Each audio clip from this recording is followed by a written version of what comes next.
எல்லாத்துக்கும் வணக்கம். என்னோட பேர் கவிதை கோபால். இப்போ நான் என்ன சொல்ல போகிறேன்னு பார்த்தீங்கன்னா, படிக்காதவன் திறமை இல்லாதவங்களாம் வளர்ந்து போயிட்டுருக்கான். எங்கெங்கேயோ போயிட்டாங்க படிக்காதவன் எல்லாரும். ஆனால் படிப்பு இருந்து அதை சரியாக புரிஞ்சிக்க முடியாமல் நான் கீழே இருக்கேன். நான் வளரணும் அப்படின்னா அவங்களோட சப்போர்ட் எனக்கு ரொம்ப தேவைப்படுது.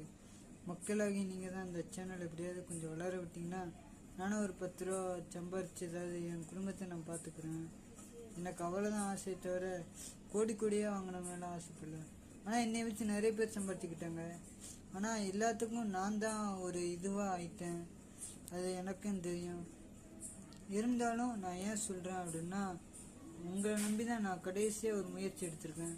இது வரைக்கும் நான் இந்த முயற்சி எடுக்கல. ஒரு 4 வருஷமாக ஒரு சேனலை நம்பி நான் இருந்து வேஸ்ட் பண்ணிட்டேன் லைஃப்பை. ஆனால் இந்த 4 வருஷத்தில் ஏதாவது ஒரு சேனல் ஆரம்பிச்சு நான் வீடியோ போட்டுருந்தேன், நேரம் நானும் ஏதாவது சப்ஸ்கிரைப் ஏற்றிருப்பேன், ஏதாவது பண்ணியிருப்பேன். ஆனால் இன்னும் நான் ஏற்றாமல் இருக்கிறதுக்கு காரணம் இன்னும் நான் தான் காரணம். நான் தான் இது வரைக்கும் எத்தனையோ முயற்சி நான் எடுத்தேன். நான் எல்லா முயற்சியும் ஃபெயிலியர் ஆயிடுச்சு. இப்போ எடுக்க முயற்சியாக கொஞ்சம் வெற்றி பெறும் நான் நம்புகிறேன்னு நான் நினைக்கிறேன். நன்றி, வணக்கம். இப்போதைக்கு நான் ஒரு வீட்டில் இருக்கேன்.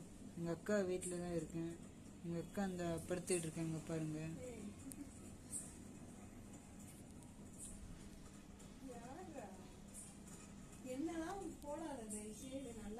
ஓகே, நன்றி. இப்படிக்கு உங்கள் கவிதை கோபால். நன்றி, வணக்கம். ஒரு கவிதை சொல்லாமல் போனால் இப்படி ஒரு கவிதை சொல்கிறேன். அம்பேத்கர் எல்லாத்துக்கும் தெரியும்னு நினைக்கிறேன். அம்பேத்கரை பற்றி ஒரு சின்ன கவிதை சொல்கிறேன். அசைக்க முடியலடா சட்ட மீதையே, எங்கள் அம்பேத்கர் ஐயா போல இங்கே யாரும் இல்லையே. சட்டத்தை கொடுத்தாரு மக்களுக்கோசம், இன்னுமா புரியலடா எங்கள் அம்பேத்கர் பாசம். ஜாதி கோசம் போராடல அண்ணுலதாண்டா, மக்கள் கோசம் வருவார் முன்னாலதாண்டா.